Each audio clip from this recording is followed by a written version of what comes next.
যে আল্লাহ তুমি যদি এত রহমান হও, এত রহিম হও, এটা মারাত্মক কথা, বুঝে শুনে উত্তর করবেন। আচ্ছা ভাই, ঘুষখোর সমাজে নাই না? নাই নাই নাই, আছে নাকি? বাংলাদেশ যে সোনার বাংলাদেশ না, বাংলাদেশ সোনার কোনো সন্দেহ নাই, এদেশ সোনার বাংলাদেশ। বা সোনার বাংলাদেশে আজকে রাগ করলে করেন, সত্য কথা, চোর আর বাটপার দ্বারা ভরে গিয়েছে বাংলাদেশ। অভাব নাই, অভাব নাই।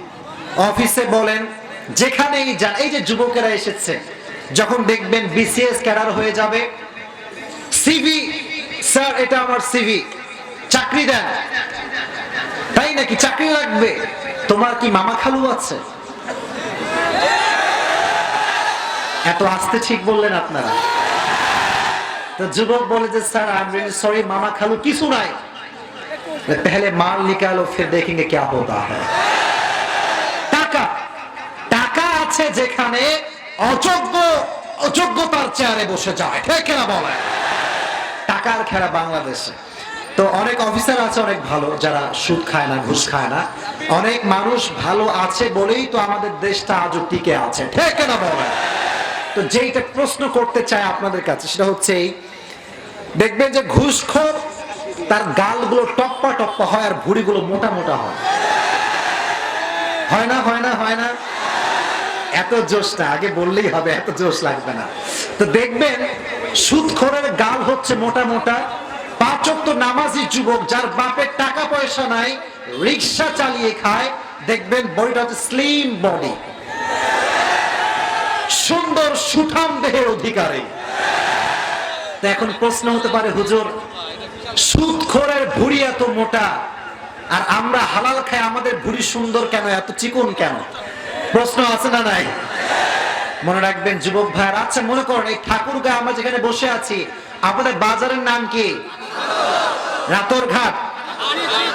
আচ্ছা, এই বাজারে মনে করেন রাত 2টার সময় একটা চোর ধরা পড়েছে। কি ধরা পড়ছে? তো ঠাকুরগাঁওর সব যুবক লাঠি সোটা যা আছে সব নিয়ে গেছে মারার জন্য। ওমা গিয়ে দেখছে হিরো আলম বসে আছে। হিরো আলম মানে হিরো আলম না, মানে বডির সাইজে কিচ্ছু নাই, একদম চিকন চাকন। আচ্ছা এটা এক্সাম্পল একটা। আবার রাত 2টার সময় আরেকজন চোর ধরা পড়েছে। তো হিরো আলমকে যখন যুবকেরা পেয়েছে, মুরব্বীরা আমার পাশে বসে আছে, বলছে এই থাম, ওরে মারিস না, তো এমনি শেষ, ওরে মেরে কি করবি, কারণ গায়ে কিছু নাই। আরেকজন চোর ধরা পড়েছে রাত 2টার সময়, এই গালগুলো টপ্পা টপ্পা গাল, এই ভুঁড়ি এইরকম মোটা আর গোস্ত এরকম ঝুলা ঝুলা।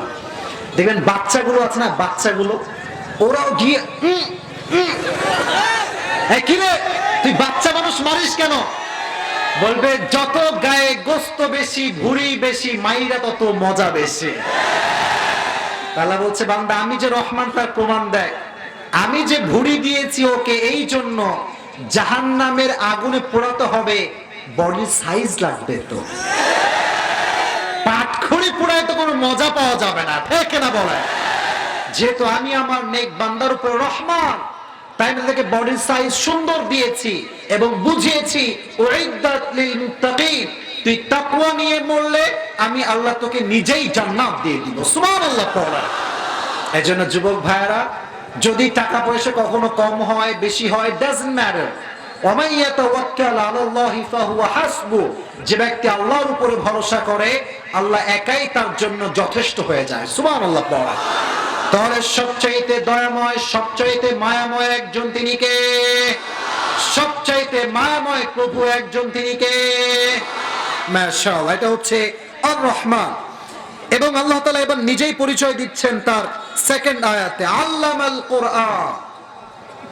কোরআন শিক্ষা দিয়েছে কে?